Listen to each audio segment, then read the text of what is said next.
Assalamualaikum warahmatullahi wabarakatuh. Bertemu kembali bersama saya, Ibu Dwi Novianti, pada materi sikap ikhlas, sabar, dan pemaaf. Kita lihat pada peta konsep. Di sini ikhlas, sabar, dan pemaaf ini berkaitan dengan Al-Quran dan hadis. Adapun Al-Quran, terdapat 3 ayat Al-Quran. Yang pertama, Quran Surah An-Nisa ayat 146 yang berkaitan dengan ikhlas. Yang kedua, Quran Surah Al-Baqarah ayat 153 berkaitan dengan sabar. Dan Quran Surah Ali Imran ayat 134 yaitu berkaitan dengan pemaaf. Kemudian juga kita mempelajari tentang hadis mengenai ikhlas, sabar, dan pemaaf. Di mana pada pembelajaran ini kita akan memahami kandungan ayat serta perilaku yang sesuai dengan Al-Quran. Yang pertama, Quran Surah An-Nisa ayat 146. Bismillahirrahmanirrahim. Illal ladzina tabu wa aslahu wa'tasamu billahi wa akhlasu dinahum lillahi fa'ulaika ma'al mu'minin wa sawfa yu'tillahul mu'minina ajrun 'azima, yang artinya kecuali orang-orang yang bertaubat dan memperbaiki diri dan berpegang teguh pada agama Allah dengan tulus ikhlas menjalankan agama mereka karena Allah, maka mereka itu bersama-sama orang yang beriman, dan kelak Allah akan memberikan pahala yang besar kepada orang-orang yang beriman. Quran Surah An-Nisa ayat 146. Ayat yang kedua, Quran Surah Ali Imran ayat 134. Bismillahirrahmanirrahim. Alladzina yunfiquna fis sarra'i wad-dharra'i wal kazimin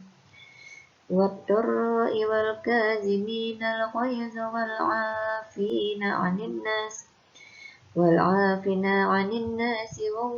yuhibbul muhsinin. Artinya, yaitu orang-orang yang berinfak baik di waktu lapang maupun sempit, dan orang-orang yang menahan amarahnya dan memaafkan kesalahan orang lain, dan Allah mencintai orang-orang yang berbuat kebaikan. Quran Surah Ali Imran ayat 134. Kemudian yang ketiga, Quran Surah Al-Baqarah ayat 153. Bismillahirrahmanirrahim. Ya ayyuhalladzina amanu ista'inu bis-sabri was-salah. Innallaha ma'as sabirin. Artinya, wahai orang-orang yang beriman, mohonlah pertolongan kepada Allah dengan sabar dan sholat. Sungguh Allah beserta orang-orang yang sabar. Hadis tentang ikhlas. An Abi Hurairah an Rasulillah sallallahu alaihi wasallam qala: Ma naqasat sadaqatun min mali wa ma zadallah abadan bi'afwin illa izza wa ma tawadda'a ahadun lillah illa rafa'ahu Allah. Artinya, dari Abu Hurairah radhiyallahu anhu, dari Rasulullah sallallahu alaihi wasallam bersabda, tidaklah sedekah itu mengurangi harta, dan tidaklah Allah menambah bagi seorang hamba dengan pemberian maafnya kepada saudaranya, kecuali kemuliaan di dunia dan akhirat, serta tidaklah seseorang merendahkan diri karena Allah, kecuali Allah akan meninggikan derajatnya di dunia dan akhirat. Hadis riwayat Muslim. Kemudian yang kedua, hadis tentang sabar.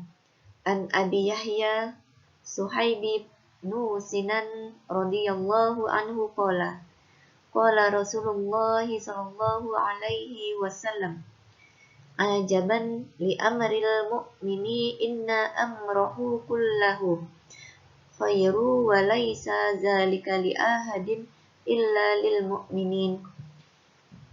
In asabathu sara'un syukurun fakana khairun lah, wa in asabathu dhara'un sabrun fakana khairun lah. Artinya, Dari Abu Yahya, yaitu Suhaib bin Sinan radhiyallahu anhu berkata, Rasulullah Shallallahu alaihi wasallam bersabda, amat menakjubkan sekali keadaan orang mukmin itu. Sesungguhnya keadaannya itu adalah merupakan kebaikan baginya, dan kebaikan yang sedemikian itu hanya untuk orang mukmin itu belaka, yaitu apabila ia mendapatkan kelapangan hidup, lalu ia bersyukur, maka hal itu adalah kebaikan baginya. Sedang apabila ia ditimpa oleh kesukaran dan ia bersabar, hal ini pun adalah kebaikan baginya. Hadis riwayat Muslim. Kemudian hadis tentang pemaaf. An Ali radhiyallahu anhu qala Rasulullah sallallahu alaihi wasallam ala azullakum alal akrami ahlakin fid dunya wal akhirah an ta'fuwa amman zalamak wa tasila man qata'ak wa tu'tiya man haramak. Artinya, Ali radhiyallahu anhu berkata, Rasulullah Shallallahu alaihi wasallam bersabda, maukah kalian aku tunjukkan akhlak yang paling mulia di dunia dan di akhirat? Memberi maaf orang yang menzolimimu, menyambung silaturahmi orang yang memutuskanmu, dan memberi orang yang menghalangimu. Hadis riwayat Baihaqi. Adapun kandungan surah An-Nisa ayat 146 dan Quran surah Al-Baqarah ayat 153. Kandungan Quran surah An-Nisa ayat 146. Yang pertama, Allah akan memberi pahala yang besar dan menempatkan orang-orang munafik yang bertaubat dan memperbaiki diri sebagaimana tempat orang-orang mukmin di surga. Yang kedua, amal perbuatan manusia harus dilakukan ikhlas karena Allah Subhanahu wa taala tanpa adanya rasa pamrih dan riya atau pamer. Karena keikhlasan inilah amal perbuatan manusia diterima oleh Allah Subhanahu wa taala dan diberi balasan berupa pahala yang besar. Sedangkan kandungan Quran surah Al-Baqarah ayat 153, yang pertama, Allah memerintahkan orang-orang yang beriman untuk menjadikan sholat dan sabar sebagai penolong dalam menghadapi cobaan hidup. Yang kedua, dalam menghadapi cobaan dan kesulitan hidup, orang-orang yang beriman hendaknya menyertakan Allah dalam mengatasinya. Ketiga, Allah mencintai orang-orang yang sabar dan mau menjadikan kesabaran sebagai salah satu sikap yang diperlukan dalam menghadapi cobaan, kesedihan, dan kesulitan hidup. Allah memberikan gambaran bahwa kesabaran akan membawa kebaikan dan kebahagiaan hidup, sehingga tidak ada alasan bagi orang-orang yang beriman untuk larut atau sedih dalam cobaan atau ujian hidup. Kandungan Quran surah Ali Imran ayat 134. Orang yang mengaku bertakwa harus membuktikan diri dengan membiasakan diri menafkahkan hartanya di jalan Allah, baik dikala memiliki harta maupun ketika tidak memiliki harta. Kemudian Allah menyanjung orang-orang yang mampu menahan amarah dan bersedia memaafkan kesalahan orang lain. Ketiga, Allah memerintahkan orang-orang yang bertakwa untuk berbuat kebaikan kepada orang-orang yang pernah berbuat salah atau menyakitinya. Kandungan hadis tentang ikhlas, orang Islam yang ikhlas dalam berbuat, termasuk menafkahkan harta kepada keluarganya, maka amal perbuatannya tersebut dinilai sebagai sedekah. Kemudian yang kedua, orang yang berjihad, beribadah, dan berhijrah, melakukan perbaikan diri demi kebaikan, dengan mengharapkan sanjungan, upah, atau niatnya bukan karena Allah Subhanahu wa Ta'ala, maka orang tersebut tidak mendapatkan apa-apa di sisi Allah. Selanjutnya, kandungan hadis tentang sabar dan pemaaf.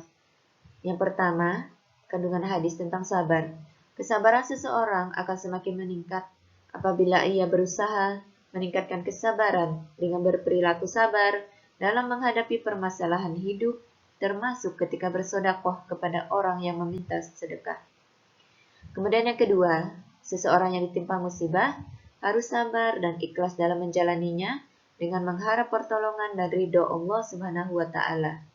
Kemudian yang ketiga, orang-orang mukmin harus hidup berbaur atau berinteraksi dengan masyarakat sekitar atau orang-orang di daerah lain.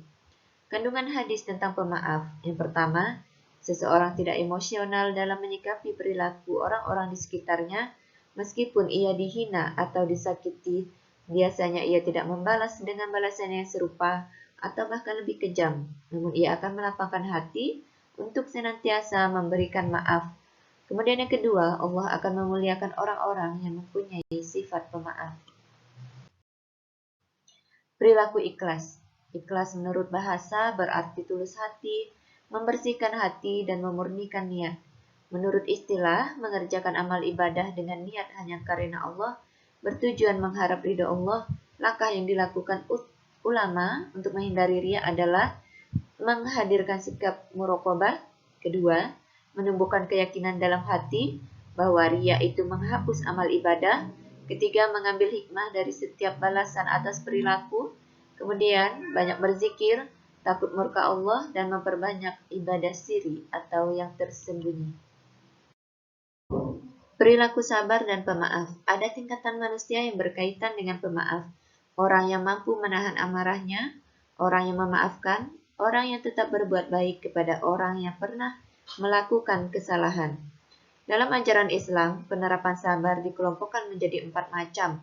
Pertama, sabar menjaga diri dari perbuatan yang dilarang oleh Allah. Kedua, sabar di dalam menahan kesusahan hidup, musibah, cobaan, dan penderitaan. Ketiga, sabar dari kesulitan dalam menjalankan perintah agama karena tekanan dari orang lain. Serta yang keempat, sabar menghadapi hambatan, ujian, dan rintangan dalam mencapai keinginan dan cita-cita. Sekian pelajaran kita pada hari ini. Terima kasih. Wassalamualaikum warahmatullahi wabarakatuh.